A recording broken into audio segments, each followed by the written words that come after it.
Good morning, Alex and friends. I'm Grace. Today is Sunday, April 12th, 2026, and you're listening to Alex's News.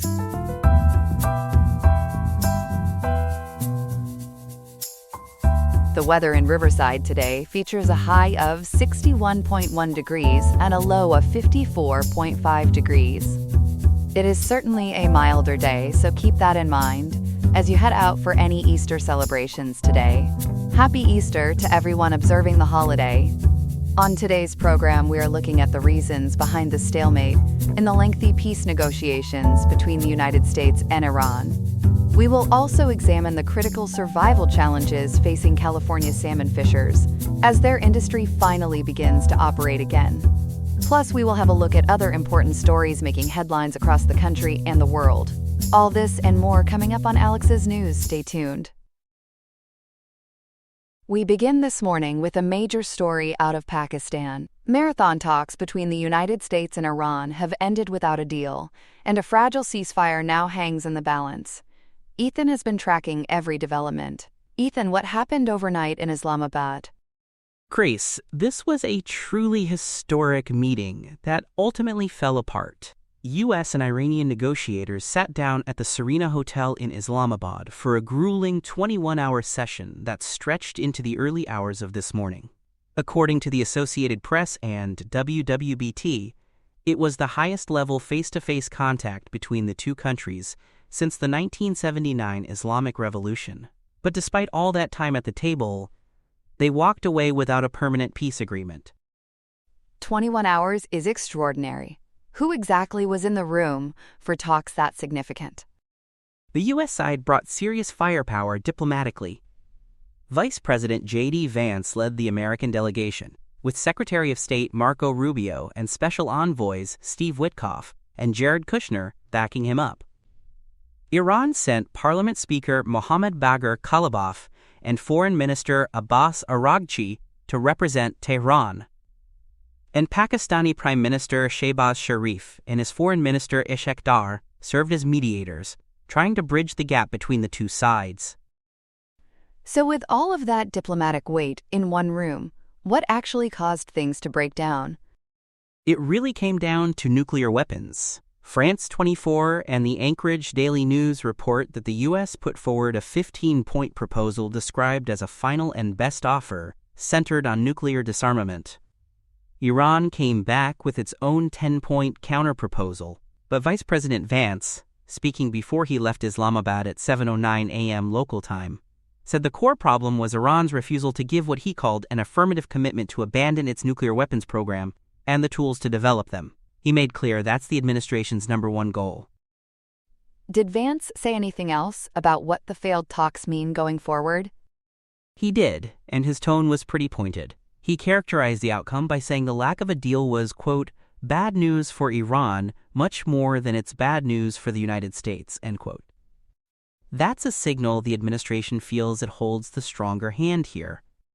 It's also worth noting that President Trump was reportedly in direct contact with Vance up to a dozen times during the session, so the White House was deeply engaged in real time even from a distance. Now, Iran obviously sees this very differently. What were their demands at the table? Iran's negotiators came in with what The Guardian and CBS News describe as firmly drawn red lines, and they pointed to a deep distrust of Washington as the reason. First, they demanded financial reparations for damages caused by U.S. and Israeli strikes since the war began on February 28, 2026. Second, they insisted on the immediate release of billions of dollars in frozen Iranian assets. And third, they wanted a guaranteed end to the war, including a halt to Israeli strikes against Hezbollah in Lebanon. Those are sweeping demands, and the gap between them and the American position proved too wide to close. While all of this was happening diplomatically, there's been a serious military escalation in the Strait of Hormuz. What's the situation there? It's extremely tense. The Strait of Hormuz normally handles 20% of the world's traded oil, but transit has dropped a staggering 95% since this conflict began. It's been essentially paralyzed. ABC News and CENTCOM reports confirm that yesterday, April 11th, the U.S. Navy officially began what they're calling clearing out the strait. two guided missile destroyers, the USS Frank E. Peterson, that's DDG-121, and the USS Michael Murphy, DDG-112, successfully transited the waterway to start mine-clearing operations using underwater drones. I imagine Iran didn't just let those destroyers pass through quietly. Not at all. According to the Washington Post, the Iranian Revolutionary Guard Corps issued a 30-minute ultimatum and what they called a last warning to the destroyers over radio. The U.S. vessel simply ignored it and kept moving. The IRGC also launched UAVs toward the ships, though no actual kinetic engagement took place. But since then, the IRGC has declared the strait closed to all foreign military traffic and vowed what they're calling severe punishment for any future transits. So while shots haven't been fired in this particular standoff, the rhetoric is escalating fast. For listeners just catching up on all of this, can you take us back? How did the U.S. and Iran end up at war in the first place? It's been a long chain of events. The New York Times and WWBT report that the current conflict, which the U.S. calls Operation Epic Fury, began on February 28, 2026, and it's now about 7 weeks old. But the roots go back to last summer. In June 2025, there was a precursor operation called Operation Midnight Hammer, where US B-2 Spirit bombers struck Iranian nuclear facilities at Fordow, Natanz, and Isfahan. That set Iran's program back by years, but didn't end their nuclear ambitions. So those strikes last summer didn't resolve things. What happened between then and February? Things spiraled. In January 2026, massive protests broke out inside Iran, and the government responded with a brutal crackdown. The Trump administration claimed that crackdown killed as many as 32,000 people, and they used that as a humanitarian justification for the strikes that came in February. Then the opening hours of Operation Epic Fury on February 28th included what's being described as a decapitation strike, the reported assassination of Supreme Leader Ali Khamenei and top IRGC commanders. That's what launched this full-scale war. And the human cost has been enormous. Devastating. The New York Times and WWBT report at least 3,000 lives lost in Iran and over 2,000 in Lebanon, with dozens more casualties in Israel and neighboring Gulf states. And that's in just 7 weeks. These numbers are almost certainly conservative given the difficulty of reporting in active conflict zones. This is why the ceasefire, as imperfect as it is, matters so much right now. Speaking of the ceasefire, where does it stand after these talks collapsed? The 14-day ceasefire that was established on April 7th is technically still in place, but everyone describes it as fragile. Pakistan's Foreign Minister Ishaq Dar has urged both sides to maintain the pause in hostilities and offered to host a second round of talks. But no date has been set for those, and without a broader agreement, the question is how long this ceasefire can hold on its own. The diplomatic window hasn't closed entirely, but it's narrower than it was yesterday. There are also separate negotiations involving Israel and Lebanon coming up. What do we know about those? That's right. Direct talks between Israel and Lebanon are still scheduled to begin this Tuesday, April 14th, in Washington, D.C. Lebanese Prime Minister Nawaf Salam had to postpone his trip because of internal unrest in Beirut, but the Times of Israel and the Washington Post confirmed the talks will go ahead at the ambassadorial level. Lebanon is expected to prioritize getting a ceasefire, while Israel's main focus will be the disarmament of Hezbollah. So those are two very different starting positions, and bridging that gap won't be easy either. So with the Islamabad talks stalled and Vance heading home, what is the administration signaling it'll do next? The White House is making clear that military operations won't wait for diplomacy. The administration has signaled that operations in the Strait of Hormuz will continue regardless of the diplomatic impasse. President Trump posted on social media that the lack of an agreement, quote, makes no difference, end quote, because the U.S. military is already proceeding with its objectives to secure the global energy supply. So the message from Washington is that whether or not Iran comes back to the table, those destroyers aren't leaving the strait anytime soon. A lot of moving pieces to watch in the days ahead. Ethan, thank you for walking us through all of that. Of course, Grace. Our second story this morning takes us to the California coast, where salmon fishers are preparing to do something they haven't done in 3 years. Chloe covers the environment and natural resources beat for us. Chloe, catch us up on what's happening out there. So after an unprecedented 3-year total shutdown in 2023, 2024, and 2025, California's commercial salmon fishing industry is finally reopening this spring. The Pacific Fishery Management Council finalized the 2026 ocean salmon regulations at a meeting in Portland, Oregon. According to the LA Times and National Fisherman, this is the first time since 2022 that commercial trawlers are permitted to harvest Chinook in California waters. It's being framed as a conservation victory, but fishers and independent biologists are calling it a stress test for the industry's long-term survival. A stress test. That's a loaded phrase. So when exactly do boats start going out? Well, the recreational season actually opened just yesterday, April 11th, for waters south of Pigeon Point.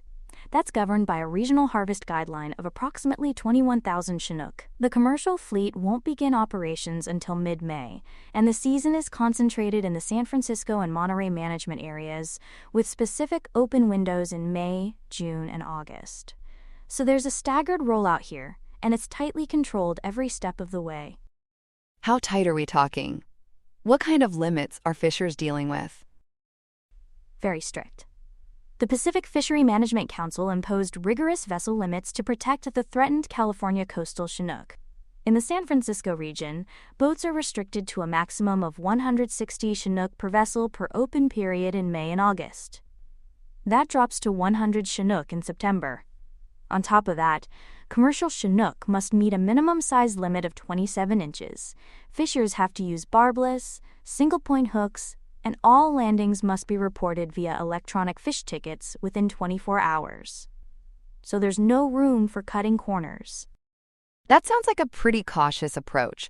What's the science saying about the fish populations right now?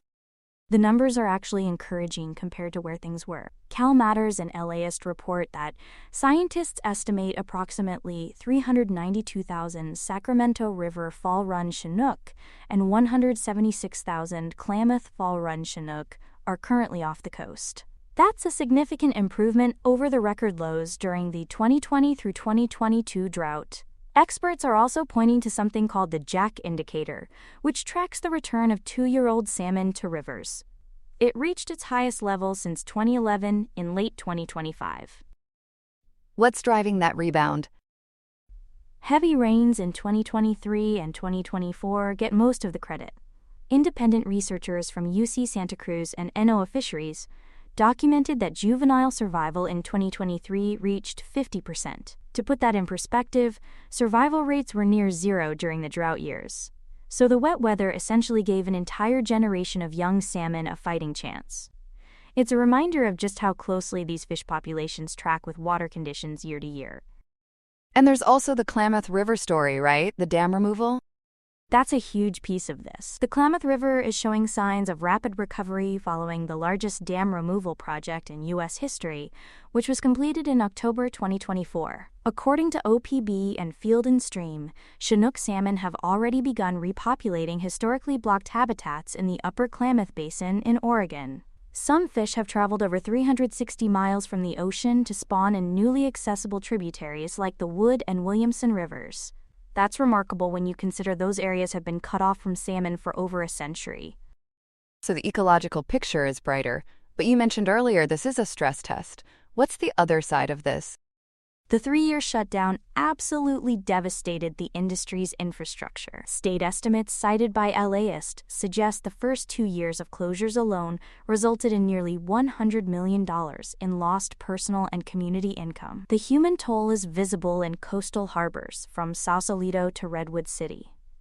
Many vessel owners had no income for upkeep, so they faced what they call deferred maintenance. Boats fell into disrepair. Some fishers sold their vessels to the crusher for scrap, and others relocated entirely to Alaska or Washington. Was there any federal relief to help them through it? There was, but it was painfully inadequate. Only $20.6 million has been released to date, and that funding only covered the 2023 season. U.S. Representative Jared Huffman has called the current federal framework, quote, broken, end quote. He's pointed out that individual payments were sometimes as low as $8,000, which is nowhere near enough to sustain a family through a 3-year shutdown. Huffman is now pushing the Sustaining America's Fisheries for the Future Act to overhaul the disaster declaration process and decouple funding from the political delays of annual congressional appropriations. $8,000 over 3 years. That's staggering. Now, I understand there's a big debate over water management at the center of all this. This is really the heart of the tension. Governor Gavin Newsom's administration has championed a salmon strategy centered on habitat restoration. The flagship project is the $58 million Big Notch project at the Fremont Weir, designed to let juvenile salmon access the Yolo bypass floodplain. On paper, it sounds promising. But a strong counter-narrative has emerged from environmental groups like San Francisco Baykeeper and the Golden State Salmon Association. What's their argument?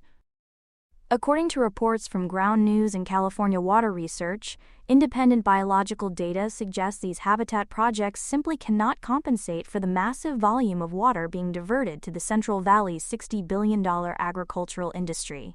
Scientists like John Rosenfield from SF Baykeeper argue that, quote, for fish, flow is the habitat, end quote.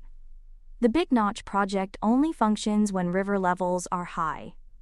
If water gets diverted upstream for agriculture, the habitat stays dry. It's a restoration project that depends on the very resource being taken away. So even during the closure years, agriculture was still getting its water? That's what makes this so contentious. During the 2023 through 2025 closures, water allocations to agricultural contractors remained at or above historical averages. In 2023, the State Water Project delivered 3.1 million acre-feet, well above its 20-year average, despite the salmon collapse. So fishers watched their livelihoods disappear while the water their fish needed was flowing to farms. That's a hard pill to swallow for communities that lost everything. And there's also a tunnel project adding fuel to this fire? The proposed Delta Conveyance Project is a major flashpoint. As of this month, the project faces a financing crisis after the California 3rd District Court of Appeal invalidated the state's bond funding plan. Environmental and fishing groups filed federal lawsuits just last month, in March 2026, citing the 3-year salmon closure as evidence that the tunnel would entrench a system that guarantees the extinction of the Chinook. So the legal battles are very much alive and escalating. While all of this plays out in the courts and in Sacramento, how have fishers been surviving day to day? They've had to completely reinvent themselves. Marin County Visitor reports that charter boat captains in towns like Novato and Tiburon have pivoted to non-fishing tourism, offering harbor cruises and food-centered experiences. Commercial fishers have turned to selling Dungeness crab and other species directly to consumers at local farmers, markets to bypass wholesale volatility. It's resourceful, but it's a far cry from what these families built their lives around. Is there concern about losing the fishing knowledge itself as people leave the industry? Absolutely, and that might be the most underreported part of this story. Industry veterans warn that the knowledge of salmon fishing is disappearing as older captains retire. Younger generations increasingly view the profession as too volatile to commit to. You can reopen a season, but you can't easily replace decades of expertise that walks off the docks. That institutional knowledge is what made this industry function, and it's eroding fast.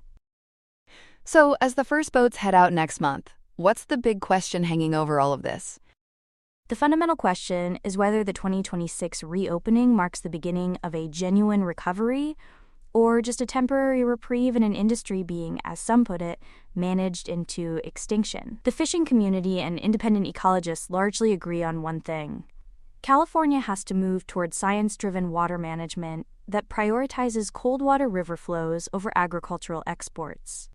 Without that kind of fundamental policy shift, the iconic California salmon industry faces the very real threat of vanishing within a generation. A lot at stake for a lot of people this spring. Chloe, thank you for walking us through all of that. Thanks, Grace. Here are some other headlines. Hungarians are hungry for change this Sunday, April 12, 2026, as they head to the polls for a high-stakes parliamentary election. This contest is being billed as the most significant hurdle in Prime Minister Viktor Orban's 16-year marathon of leadership. The National Election Office reports that voters are showing up in record-breaking numbers, with 16.89% of eligible citizens casting their ballots by 9 a.m. That is nearly 7% higher than the turnout we saw at this same point in 2022. Orban is seeking a fifth consecutive term, but he is facing a Magyar-nificent challenge from a former ally-turned-rival, Peter Magyar. Magyar's center-right Tisza party has been leading in several independent polls, suggesting that Orban's long-standing rule might finally be hitting a roadblock. This election is a major referendum on the country's alignment, essentially a tug-of-war between the European Union and Russia. While a Magyar victory could mean a pivot toward Ukraine, the complex electoral system means a simple majority might not be enough to unseat the Fidesz party. We expect results to start trickling in around 8 p.m. tonight, after the polls close at 7. Across the globe, Beijing is trying to catch more than just fish, with its latest outreach to Taiwan.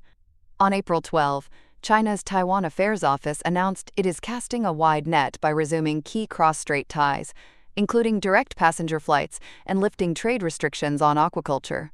This high-flying diplomacy follows a visit to Beijing by the opposition Kuomintang chairperson Cheng Li-wen, who met with President Xi Jinping on April 10. The plan includes restoring direct flights to cities like Xi'an and Urumqi, while also allowing residents of Shanghai to travel to Taiwan. While Beijing hopes these measures will mainland a deal with the opposition, Taiwan's ruling government is dismissing the move as a fishy political transaction designed to bypass official negotiations. Taking a giant leap for mankind, the Artemis II Orion spacecraft, aptly named Integrity, made a splashing success in the Pacific Ocean on April 10. After a 10-day lunar mission that took 4 brave astronauts, 252,756 miles away from home, the crew returned to Earth at 5:07 p.m. NASA's Reid Wiseman, Victor Glover, Christina Koch, and Canada's Jeremy Hansen are now the first humans to circle the moon in over 50 years. Despite facing a fiery re-entry with temperatures hitting 5,000 degrees Fahrenheit, the heat shield held firm, and the crew was safely recovered by the USS John P. Murtha. This lunar orbit is the perfect precursor to a planned moon landing in 2027. Closer to home, the Kansas legislature is making sure students stay in their seats.